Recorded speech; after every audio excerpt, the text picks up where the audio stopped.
ya président na biso Jean-Marc Kabunda tozana likambo na policier te bayebisa ba policier la bango batika biso kimia to tambola d'avance lelo biso tozana na kata mois na biso mois de la femme batika biso ba mama to tambola librement Jean-Marc Kabunda et puis to sepelité tozana tellement contacté na arrestation arbitraire au monsieur Chilombo a fixé on égard à Jean-Marc lelo ezaki entendu to marcher to la marche pacifique mais ce qui nous étonne devant la porte ya siège national batel biso batip ozo circuler pour que to sanini to marcher c'est ça mais tokoka mo état de droit au Félix Chilombo gouvernement va payer à ba justice le 21e siècle les fils du Sphinx Tshisekedi Chilombo lui oya uti na nzungu ya état de droit aya ko compter alo barakeno et toza na opposition pété mais anti opposition pété marché mazo bangani nous réclamons la libération de notre leader l'honorable président Jean-Marc Kabunda libéré à l'immédiat même à moment où nous parlons il doit être libéré mais nous demandons pourquoi la présence de la police sur terrain est devant notre siège. Tshisekedi d'abord lui-même a créé des milices devant notre siège, soit disant les gens du progrès. Nous demandons que ces policiers soient dégagés pour que nous puissions accomplir.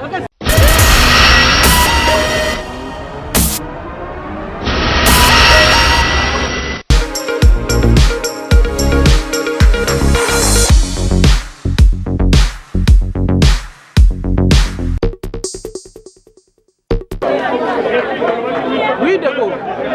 Bonjour, Nazar Président, il y a Ligue de jeunes alimentés. On a bien mis dans Congo, il y a Omar Ilunga. Toye pour la manifestation, na biso marche. Moka na biso ça ne va pas. Ils ont marché. Nous AC Alliance pour les changements, Tolobi toko marché pour na moka na biso et puis toko la qui ça droit. Il y a Moutounion sur la moka Aza utile na moka na biso. Mais nazo kama première marche na biso ba intercaler biso. Oyo tozana na liboso ya siège. Tomoni 4 types à la police hier et bandi obeta bagaze ezolanda mbango. Boye bisa biso. Oyo balobaka ke tozo vivre na pays ya démocratie, tozana dictature. Soki toza na dictature ya monsieur Chilombo na ba policier na hier ba système na hier azosala nango. Atika nous les jeunesses to déclarer ba loi na biso. Atika biso. Toza problème na muté to kosibelo wa muté to koyibelo wa muté. Atika biso jeunesse ya AC Alliance pour les changements assis oya Jean-Marc Kabunda to déclarer ba droit na biso population. Merci. Oui, Ndeko, soki moi le lubeza bakisa na. Merci beaucoup monsieur. Oui. Aïkomo na Barout Mardoché, premier vice-président de la Ligue des jeunes alimentés. Nous avons déclaré batika biso to tambola na marche, to tambola kimia tina destination na biso. Nous avons compris destination za niveau ni. Nous avons été parler du peuple. Nous avons comprendre nous avons comprendre gouvernement au baso intercaler biso to les katé. Pendant marche à liboso.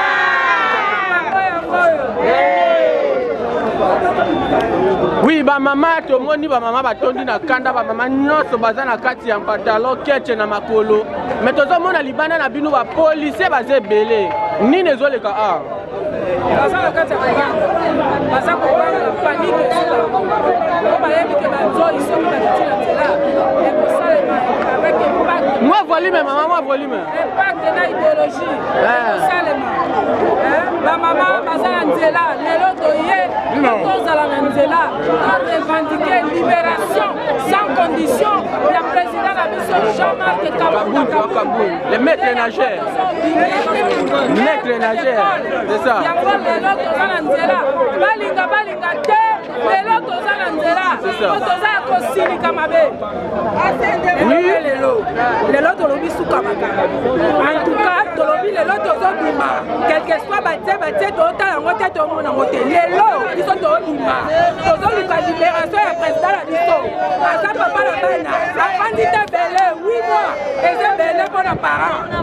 lelo eza suka na biso biso bamama totelemi toye koreklame libération ya président na biso Jean-Marc Kabunga toza na likambo na policier te bayebisa bapolisier na bango batika biso kimia totambola d'avance lelo biso toza nanu na kati ya mois na biso mois de la femme batika biso bamama totambola librement toza na problème na bango te batika biso totambola na nzela na kimia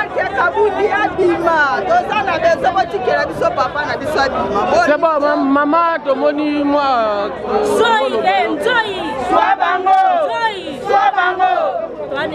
toana mingi ya koloba te tozodekare kaka libération immédiate ya président na biso leader na biso Jean-Marc Kabunga toza na eloko mosu ya koloba te tosali bango eloko te kaka na kobanda elo ni baobanga bayeli bosala lopango baye koagrese biso mais semaine wana bosalaki kaka boye baboyaki lisusu baboyaki do nayebiki baolenga nini sur eza continuité ya nini donc balingi te balingi te leader na biso abima baza kosava babiloko wana baosala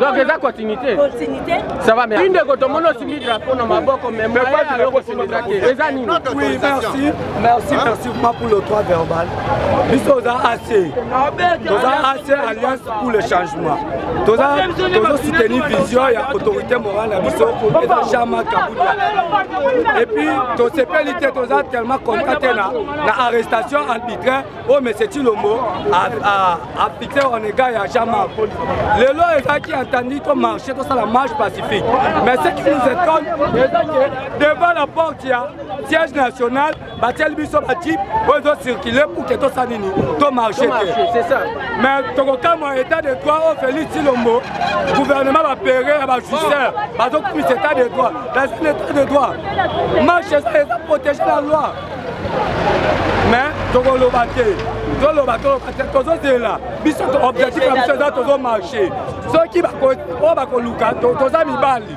toza basi te tokolakisa bango ke toza mibali ndenge papa mboso aloba toza mibali seki to bamabaka tokobamo sesana tobomana tokoki kotambola na mboka boye te bomona mboka c'est bon ouais ndenge eza boye nayoki basupsio moko boye ke bapesaki mukanda me baautorisaki biso tosala marche pourtant kaka le même monsieur Chilombo wana monsieur Chilombo aloba na période ya régime ya Kabila que nous sommes dans un régime d'information et non le régime d'autorisation.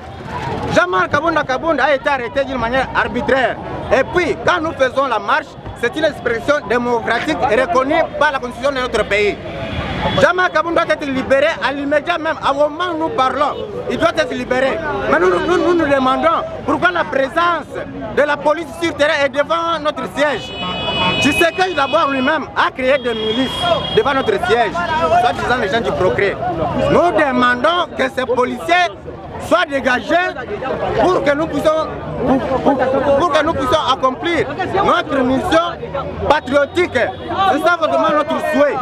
Mais ceux qui sont policiers vont résister. Tshisekedi doit savoir gérer. S'il ne sait pas comment gérer, tu demandes à Kabunda et puis il donnera vraiment la leçon. Bon, la lobby boy. Je parle étant que conseiller politique et président Jean-Marc Kabunda. Bandeko Nangai, ce qui se passe dans Mbokoyo, c'est diabolique. La marche ezali droit. Il y a peuple, il y a manifesté par désidérata. Mais comment en plein 21e siècle, les fils du Sphinx, Tshisekedi Chilombo, lui, il y a Nzungu, il y a état de droit, il y a reconté, alors Barakeno, et tout ça dans l'opposition pété. Mais est-ce que l'opposition pété marché? Nous réclamons la libération de notre leader, l'honorable président Jean-Marc Kabunda, de gré ou de force, dans l'immédiat, sans condition. Voilà ce que j'avais à dire. Biso ba maman toza na mois de mars ezali mois ya ba maman alors toye kosenga na Chilombo abimisa à l'immédiat sans condition ba libérer Jean-Marc Kaboun, papa na biso abima. Biso oza na besoin na ye. Poto tambusa mboka lipa ya 200 et comme 750. Biso ba maman tozo ko kasu ko sala wenjete. Si ya savon les coques ezaki na 250. Donc comme nango na 800 francs. On a marre. Toza na besoin ya Jean-Marc abima. Toza senga libération na ye sans condition. Si la tête, ma maman va s'en couper, deux ans qu'on va sauter, social et moi, on va quitter, deux ans, mon air, dans les vies, donc la c'est jamais Kaboun, Abima, tout ça a besoin d'Abima. C'est bon, merci. Mission Tozan a besoin de liberté, président, il faut jamais. Ah, tu es à marche pour la libération du président, parce que vraiment la Nabiso, tu vas pas des bannis. Pas pour des bannis, oui. Dans la boue, oui. Tout ça, il est oh, quoi faire na yo ceux qui te mboka na biso ezo senga la liberté provisoire ya moto bako libérer Jean-Marc Ade Jean-Marc asali mapeni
Hey,